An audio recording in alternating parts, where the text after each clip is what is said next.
नमस्कार, कैसे हैं आप सब? आप सबका स्वागत है मेरे YouTube channel study with Bharati में।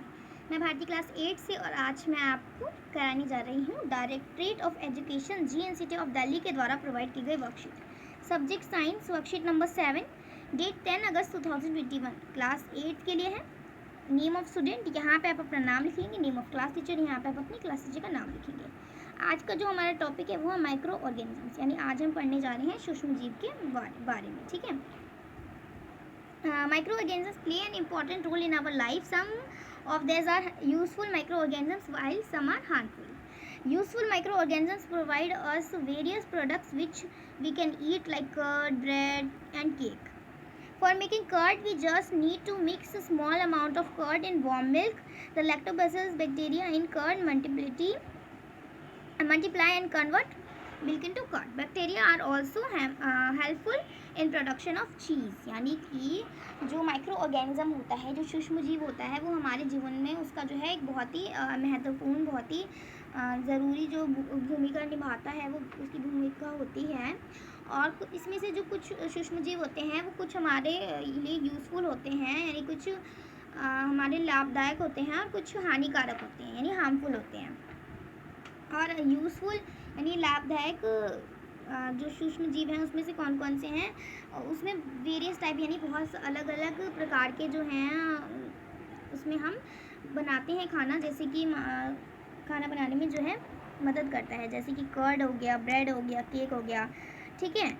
उसके बाद है यानी कि अब जो है ये हमें दही बनाने के लिए हमें क्या क्या करना पड़ता है। सबसे पहले हम क्या करेंगे, दही बनाने का जो हमारी विधि है उसमें हमें क्या करना है। सबसे पहले हमें गुनगुना जो है दूध लेना है, गरम गुनगुना दूध, उसमें थोड़ा सा हमें दही मिलाना है। उसके बाद जो उसमें जो बैक्टीरिया प्रेजेंट होता है, लैक्टोबैसिलस, वो जो है वो उसको क्या करेगा, जीवाणु दूध में जनन करके उसको जो है दही में परिवर्तित कर देगा, यानी दही में कन्वर्ट कर देगा। ठीक है। और बैक्टीरिया से जो है और भी बहुत ही हेल्पफुल जो है प्रोडक्शन होते हैं, उससे ना बहुत ही खाद्य पदार्थ बनता है हार्मफुल, जैसे उसमें चीज़ भी हो गया। ठीक है, चीज़ भी बनता है इससे। उसके बाद फर्मेंटेशन क्या होता है हम ये पढ़ेंगे। फर्मेंटेशन होता है किण्वन। ठीक है, क्या होता है किण्वन। तो fermentation is a process during which sugar in the food is converted into alcohol by yeast. Bacteria and yeast are helpful in fermentation of rice flour, which is used in the fermentation of spongy idli. यानी कि fermentation यानी जो ये है, ये ऐसी प्रक्रिया है जिसके दौरान भोजन में मौजूद जो चीनी जो होती है, यीस्ट जो होती है, यीस्ट पाउडर जो होता है, उसके द्वारा अल्कोहल में परिवर्तित हो जाती है। और उसके बाद जो चावल के आटे हैं, आटे के किण्वन जो है वो बैक्टीरिया में और इसकी सहायता से हो जाते हैं। ठीक है, जिसका उपयोग जो है हम इडली बनाने के लिए भी करते हैं। ठीक है, इडली बनाने के लिए, स्पंजी बनाने के लिए। ठीक है, इडली को स्पंजी बनाने के लिए हम करते हैं। ठीक है। उसके बाद है east multiply rapidly and release carbon dioxide during respiration. That gas bubbles help in increasing the volume and results in the rising Dove. यानी कि ईस्ट त्रिकता जो है वो से जनन करके श्वसन के दौरान जो है कार्बन डाइऑक्साइड उत्पादित करता है, और ये जो गैस है ये बुलबुले की तरह आटे में बढ़ता रहता है। उसके बाद जो है वो जो है आटा जो है वो फूल जाता है। ठीक है, यानी जो यीस्ट पाउडर आटे में जो डालते हैं, तो जो आटा होता है वो किस लिए फूल जाता है, क्यों फूल जाता है, क्योंकि उसमें जो कार्बन डाइऑक्साइड गैस है वो उसमें उसके दौरान किसके दौरान, ठीक है, उसके प्रोसेस के दौरान जो है वो उसमें जाता है, वो गैस जो होता है वो बुलबुले की तरह आटा में बढ़ता जाता है, और जिससे जो है ये आटा जो है फूल जाता है। ठीक है, आटा जो है फूल के बड़ा हो जाता है। जैसे आप इस ड्राइंग में देख रहे होंगे, ये देखिए, ये जो है पहले ये आटा इतना सा था, फिर ये फूल के कितना हो गया। ठीक है, तो ये ईस्ट पाउडर के मदद से हो गया, क्योंकि इसमें ईस्ट पाउडर डाला था इसलिए। और उसके बाद एक लुईस पिक्चर डिस्कवर फर्मेंटेशन इन 1857, यानी जो लुईस पिक्चर हैं उन्होंने जो है किण्वन की खोज की थी 1857 में। ठीक है। This fermentation process is used in baking industry for making bread, cakes and pastries.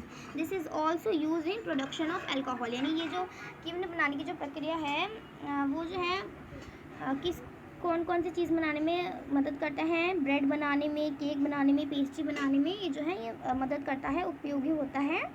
और इसके अलावा जो है शराब, अल्कोहल का क्या मतलब होता है, शराब बनाने में भी इसका उपयोग होता है। Check yourself. अब आप स्वयं को जानिए, क्वेश्चन आंसर्स करेंगे। Name new food products that are obtained with the help of microorganism. जो माइक्रो ऑर्गेनिज्म की मदद से जो फूड बनते हैं वो आपको लिखना है। तो आप यहाँ से लिख सकते हैं कर्ड, ब्रेड एंड केक। ठीक है, तो ये हो जाएगा आपका आंसर नंबर 1। ठीक है, अब नेक्स्ट देख लेते हैं question number 2। What is fermentation, how does fermentation process help in rising of डफ। यानी तो इसमें आपको दो बताने हैं, दो पॉइंट्स बताने हैं। पहला पॉइंट ये बताना है कि फर्मेंटेशन आखिर होता क्या है, और उसके बाद आपको बताना है कि ये जो है जो राइजिंग जो आटा जो होता है वो राइजिंग अब कैसे हो जाता है, वो भी आपको पूरा प्रोसेस आपको बताना है। तो जो है हमने यहाँ पे पढ़ा था, तो आप यहाँ से बता देंगे। एक सेकेंड। ठीक है, तो इसका आंसर आप कहाँ से कहाँ तक लिखेंगे, चलिए देखते हैं। इसका आंसर आप यहाँ से लिखेंगे fermentation is the process during which sugar in the food is converted into alcohol by yeast. तो ये आपका हो जाएगा फर्स्ट पॉइंट कि जो है फर्मेंटेशन होता क्या है। तो ये आपका हो जाएगा आंसर नंबर सेकंड का फर्स्ट पॉइंट। सेकंड पॉइंट आपको क्या लिखना है, सेकंड में आपको क्या बताना था कि ये जो है जो राइजिंग डफ है वो कैसे हो जाता है। जो डफ होता है, ये जो आटा है, ये इतना राइज अप कैसे हो गया। ठीक है, तो यहाँ से लेकर यहाँ तक आप इसका आंसर लिख देंगे। यानी आंसर नंबर आपका सेकंड कौन सा हो जाएगा, एक तो ये हो जाएगा आपका फर्स्ट पॉइंट। यानी पहले आप ये लिख लोगे, फर्स्ट पॉइंट आप नहीं लिखोगे, पहले आप ये लिख लोगे fermentation is process doing which sugar in the food is converted into alcohol by yeast. उसके बाद आप लिखोगे yes multiply repeatedly and release carbon dioxide during respiration that bubbles get in increasing the volume and result in rising of dough. ठीक है, तो ये हो जाएगा आपका आंसर नंबर 2। अब नेक्स्ट करते हैं question number 3। How is curd formed, why it is important to take warm milk. यानी आपको तो बताना है कि जो है हाँ ये जो कर्ड है वो कैसे बनता है, और फिर ये भी बताना है कि इसमें जो है हमें ये वार्म मिल्क लेना है क्यों ज़रूरी है। तो इसका आंसर आप यहाँ से लेकर यहाँ तक लिख लेंगे। ठीक है, ये हो जाएगा आपका आंसर नंबर 3। ठीक है, क्या हो जाएगा आंसर नंबर 3। तो यहाँ से लेकर यहाँ तक आपका हो जाएगा आंसर नंबर 3। ठीक है, तो आज की जो वर्कशीट है वो कंप्लीट हो गई है। Thank you so much for watching this video. अगर आपको हिंदी वर्कशीट की जो वर्कशीट है वो मैंने अपलोड कर दी है, उसकी लिंक आपको इस वीडियो के डिस्क्रिप्शन में मिल जाएगी। अगर आपको आज की वर्कशीट अच्छी लगी तो मेरे चैनल को लाइक कर दीजिए, सब्सक्राइब कर दीजिए। अगर कोई डाउट है तो कमेंट सेक्शन में ज़रूर पूछिए। Thank you.